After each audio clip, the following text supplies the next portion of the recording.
Hey Chris, welcome to Meet the Boss Junior. Today I'm speaking with you, Chris Flavell, Company Director and Investor. Thanks, Liam. Great to meet you and great to spend some time with you. First question, you might know I love cars. What's your favorite car? My favorite car is a Jaguar XJS. I owned the car a long time ago, and it's a very iconic car from the 1970s, and at a time when British engineering was really the peak of the world. But that was back in the old days. Right now, it's probably the Polestar, which is a new electric car that's been designed by Volvo. So it's Scandinavian and manufactured in China. So it's a low cost electric car that's supposed to be even better than the Tesla.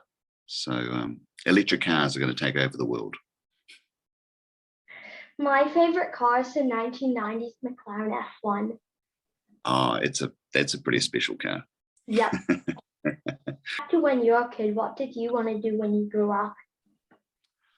I wanted to be a bit like your dad when I grew up. Actually, I was going to be a doctor. So I didn't get into medical school. So I did a physiology and biochemistry degree, and then I got accepted into med school, and I decided I couldn't face 7 years of studying medicine. So I did a business degree and went into business instead. Cool. I want to hear all about your work, but you used to be a CEO. But now you're a company director. Tell me how you first became a CEO. I first became a CEO when I left university and I was a company advisor, and then set up a startup company. And it was a startup company that grew very quickly. And so I was CEO when I didn't really know how to be a CEO or what it was. And I've decided relatively quickly that I'm much better at finance and at doing deals than what I am at being a CEO, because it's hard work being a CEO, being responsible for all those employees and operations. And it's much more fun, I think, to be working on transactions and deals and being able to move in and out of a whole bunch of different companies rather than just one, and being responsible for all of the elements. So being a boss is not an easy job. How's a company director different to a CEO? What does an investor do, and what industries do you focus on?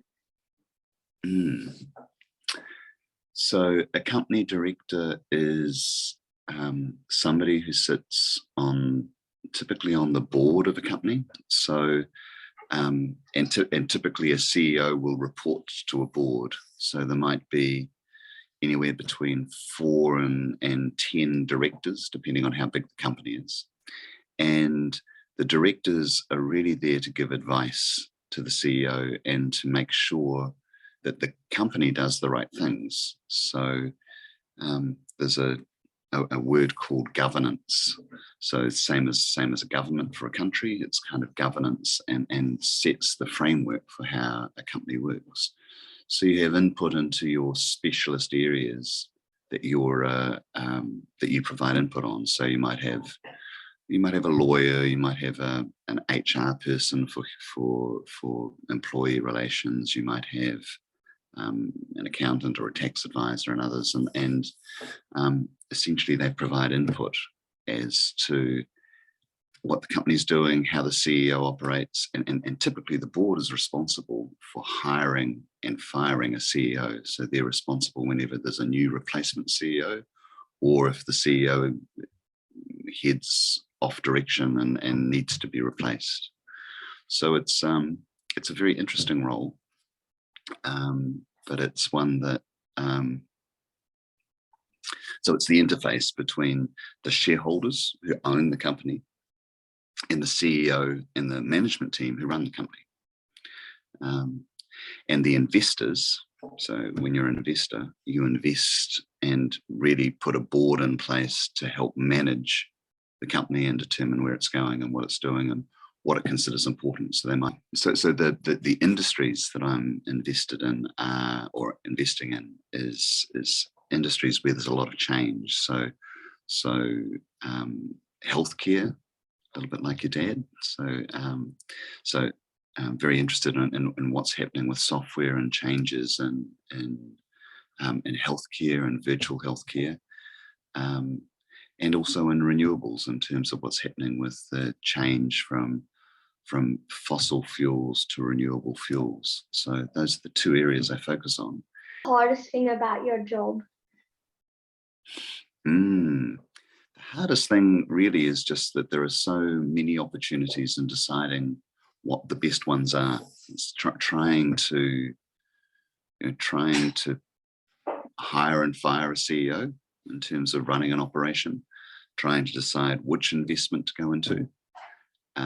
So lots of different challenges, but it's all very exciting. And the wonderful thing is being able to see so many different opportunities, so many new ideas, and being able to help new ideas, be implemented and get in place. So it's nice to be able to assist and bring about change. What's one piece of advice for me as I think about starting my own company? Be brave, Liam. And I think it's wonderful that you're thinking about it now, and wonderful. I think that you should, be sharing this sort of thing with your friends, and it's as somebody who's kind of at the end of my career, as I've spent the time that I have, it's just wonderful to see all of these young people coming through with new ideas and also wanting to change things. And so just be brave with what you do, and don't worry when you fall down if something doesn't work. Just get back up and keep on going, because that's the real strength of a good entrepreneur is making things work again, even when it doesn't work the first time. Looks like that's all we have time for today. Thank you so much for sharing your story and coming on this show. Best luck with your future. Thanks very much, Liam. Wonderful to see you, and good luck with the podcasts.